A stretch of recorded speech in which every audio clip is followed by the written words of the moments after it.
on the Virtuous Women Show. I am Sheila Juma, and before the break, we are here with Mama Arthur Paris, but better known as Mama Arthur.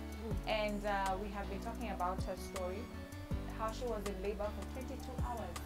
And she hadn't gone for a scan prior to her delivery, so they didn't know that the baby had a cord around his neck. And so she really struggled to push until the doctor came and intervened, and finally the baby came out. Now that's where we are on the story. So now you told me just before we went on the break that you were numb, and I can understand because you've labored for 22 hours. Yeah. You pushed for a long time. Yes. And now you've been told the baby is not okay. We're gonna take him to nursery. Yeah. And you're numb. You really don't know what's happening. You've not even registered what you've been told. Yes. Please continue from there. Okay, from there, he was taken to the NBU, and I was nilishonwa because vile mtoto alitoka ilifanya ile kitu. So nili have kushonwa, and after that I was told to go and shower, so I showered and I went to sleep. So I rested. I think nilipata mtoto around 11 in the morning. What time did you deliver? I think it was around 11 a.m. Okay. if not 12, around there. Okay. I cannot recall well. So I rested. Nilienda kuona mtoto 10 usiku. That is when I went to the NBU. I remember something came to my mind and I was like, nikienda nipate mtoto amebadilishwa ama ameibiwa, because we hear of sort cases. Yeah. So I was like, I never really got to look at my baby well to master his face or anything that I would identify him with. Nilijua tu ni kijana. So I was like, nikienda nikute mtoto wangu hayuko, nitajua jata mtoto mgani ndo wangu juu wako wengi. But I went, there are tags zenye wanawekwa, so I went and read. At that point, anakuwa identified na jina ya mama. So I went and searched for my name and I saw him, and I immediately knew it was him. Yeah. So from then, that day he was not feeding. The first day and the second day, alikuwa anawekwa drip peke yake and medications, and he was still not crying. So he hadn't breathed, or he was on oxygen? He was on oxygen. Okay. He was on oxygen the first day. The second day, wakamtoa kwa oxygen. Now he could breathe by himself. And then from the second day now, nilianza sasa ku-express because hangeweza kufeed mwenyewe. Yeah. You express, then kuna a tube, it's called an NG tube, inserted through the nose. So that's why you feed him. You express the milk, you feed using a syringe. Yeah. And you are told the meals you are supposed to give him, usimpe tena mingi. Because his stomach is tiny. Yeah, then you can imagine a newborn akipewa hata 15 meals. Hata 5. There are some who are being started with 5 meals. Yeah. And you know, mtoto akizaliwa tu weko kwa matiti and ananyonya. Hakuna mtu anampimia. So you can imagine huyu anapimia what is 5 meals honestly ya maziwa ama 15. It's very, very small. But that was our journey. So that was how he used to feed. And I remember in day 3, he started convulsing. Nilikuwa nimemshika. Sasa nimemfeed, unamshika ndo abab, and you bond. There is this thing called, I think it's kangaroo. Yeah.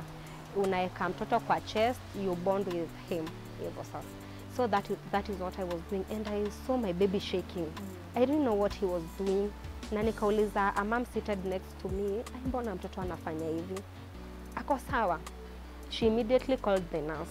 Nurse kuona hivyo alichukua mtoto mbio, akampeleka to another room and wakaanza kumdunga masindano, and I was like, ni nini mbaya na mtoto? What's happening? Ati mtoto ameweza kufanya hivi saa ngapi? Nikamwambia ndo tu nimerealize ati the baby is convulsing. I have never seen anyone convulse in my entire life. That was the first time, and I was so shocked. Then his fever spiked. It was I think 42, na iko inashuka. Wamdunge shindano, wamweke dawa gani, joto iko inashuka.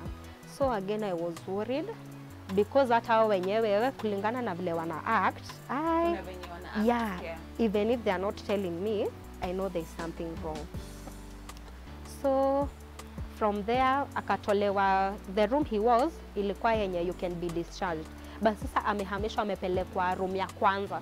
That first room ni ya watoto delicate wenye wanataka extra attention from the doctors. So akapelekwa huko.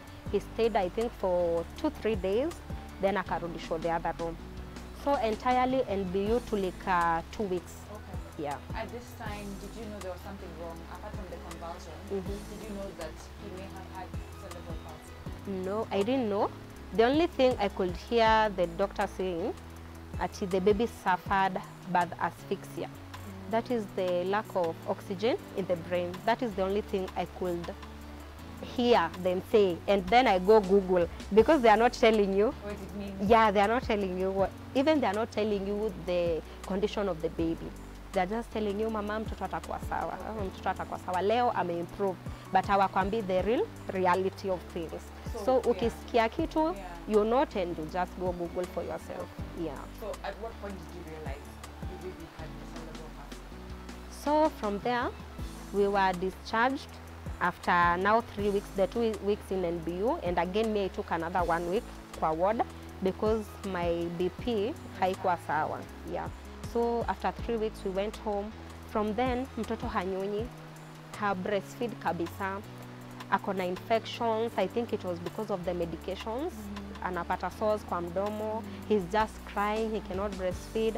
We start now again going to hospital. Kila saa ni hospitali kumtibu. But at 5 months we got admitted. Now it was pneumonia. So that was the first time. The doctors going round and they were like, hey mama, mtoto wako akona cerebral palsy and you need to start therapy immediately. That is the only thing I was told. I don't know what cerebral palsy is. I've never even gone to therapy and see what happens there. I know nothing. And I denied.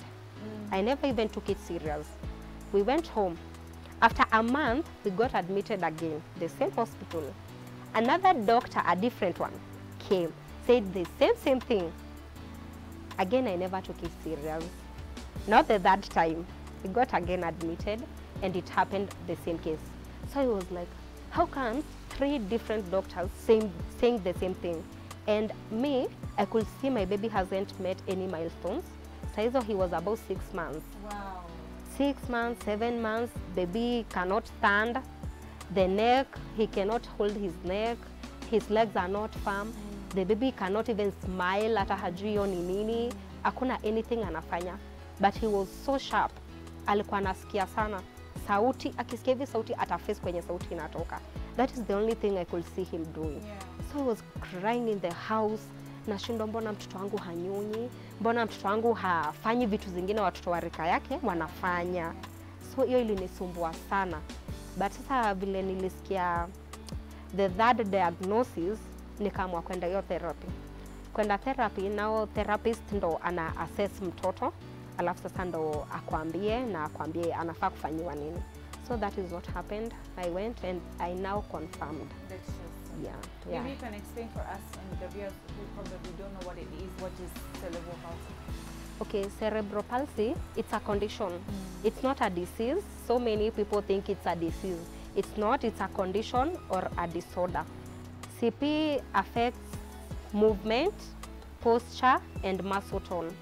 Mtoto mwenye akona cerebral palsy ni ngumu ajifanyie vitu. Hata hivi vile sisi tumeketi chini, yeye ni ngumu kuketi. Maybe mwenye amefanyiwa therapy na amefuatilia sana na kuanda medication. Again, CP si kitu huponwa. It's a lifetime condition. You live with it. Yeah. It's not treatable. Yeah. And how is your husband taking this diagnosis? Okay. He was supportive. He was shocked, of course. But he was supportive. I don't know, maybe hakuwa anataka kunionyesha. I think I was affected. I was affected so much being that I'm the one taking care of the baby 24/7. Yeye ataamka ajitayarisha ende kazi. So wewe ndo unabaki na ule mtoto. So it weighs on you. Yeah. So I think he was so supportive. Yeah, and he really loved his son kabisa. He never saw the condition. He never saw the disability. He just loved him. That's so wonderful. Yeah. That's really sweet of him. And so what led up to his demise? Okay, with cerebral palsy kids, they get sick oftenly. Because one, the immune system is not stable. It is weakened by the medication they use. because these kids, they have monthly dosages. Hiyo, it's almost like a lifetime. Juu kabla huo mtoto ambiwa ati hapana sasa utaacha kunywa dawa, itakuwa very long time. They convulse, wanatumia anticonvulsants, and they are so expensive and they are so strong. They mess with their bodies, with their systems. Some utasikia hata mwingine ako na shida ya liver, mwingine sio ako na shida ya nini. It's because hizo zote zenye wana intake ni chemicals. So Arthur, he got an infection. That is what I know. That is what we were told after the lab test, that he had an infection, and again he was convulsing. So that is how he passed on. In hospital? Yeah, in hospital. Okay. Yeah. How old was he? He was 3 years, 2 months. Yeah. And I'm sure that affected you. So it really affected me. It hit me hard kabisa, because I had accepted that my baby has a condition and it's not something that will change over time. It's something that I must live with it. So I had come to that point of acceptance, but before that I was in depression. I really went into depression where I could not do anything in the house. I wouldn't shower for days. I wouldn't make my hair or do anything. I was just crying in the house. Hata mtoto simtoi nje. I don't want anyone to see the baby. So nilikuwa nimefika mahali, I can speak out. I can speak to other moms. Nitatoka nje nitembee na mtoto bila kuogopa. So nilikuwa nimekubali. And my first step to accepting, I started posting him on Facebook. That is the first step I took. When I posted the first time, I now felt like I'm in a good place. Now I can talk about CP. I can tell other people what cerebral palsy is. I can really talk to other moms or caregivers who have not yet accepted the conditions of their children. Yeah. Wow. How did he handle the passing of the baby? It was hard. I can imagine. It was hard for both of us. I think it was hard. But you know, men, they tend sometimes to hide their pain. To bottle up. Yeah, and he will not cry in front of you, but maybe behind there, when you're not there, I think it really hit him hard. Wow. Yeah. And so later on you started a foundation in his honor. Yes. Yeah, tell us about that. Okay, the foundation, we started when he was 1 year. Sasa hapo ni wakati nilifika acceptance. Okay, I get Yeah, when I reached acceptance and I started posting, talking about CP, and I thought, why not reach out to other kids, to other parents? So that is how we started. We started with him. Tulikuwa tunafanya kila kitu na yeye. Yeah. So hapo ndo ilianza at 1 year. Tumefanya some few events. We have done diaper drives, medication. We have given food to those who are in need. Yeah, we have done a lot with him. But now, before it was called Inuka. Inuka. Yeah, that is the revelation I got. Inuka. Now I called it Inuka Ministry. But now, after his passing, we renamed it to Arthur for Others. Arthur for Others Foundation.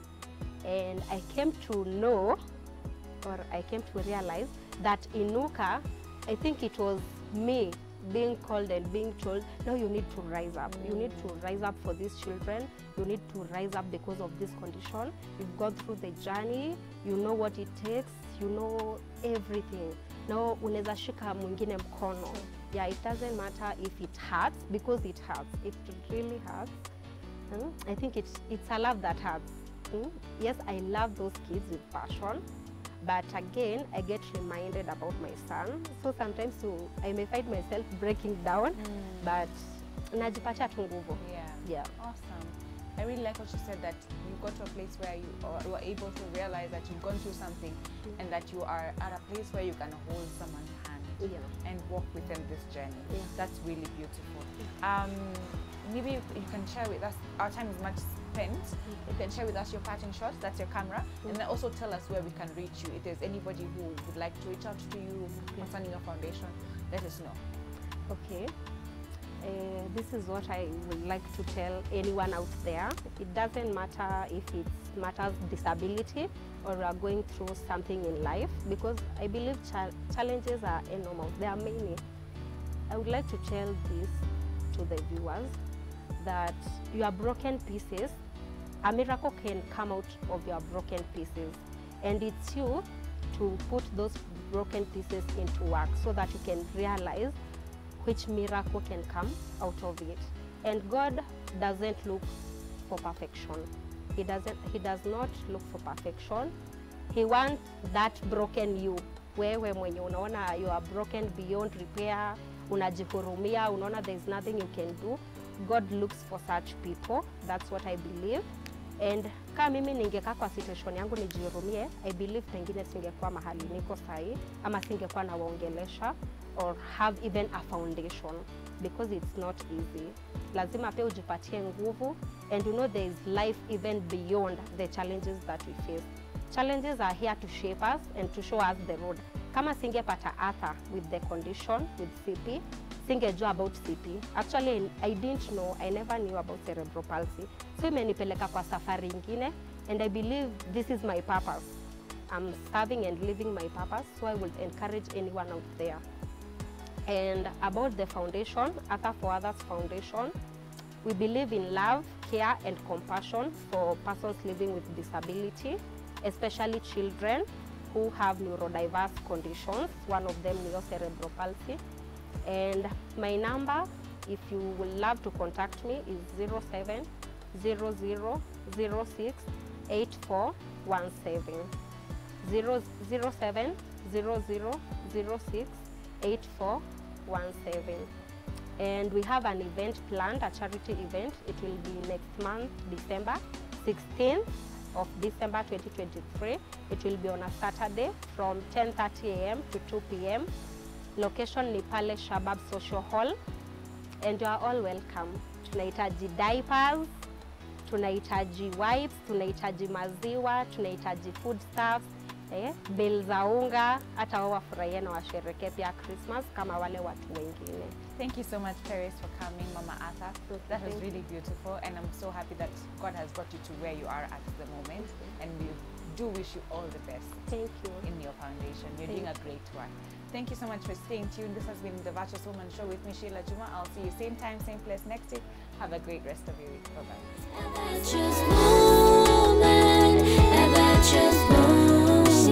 She's a virtuous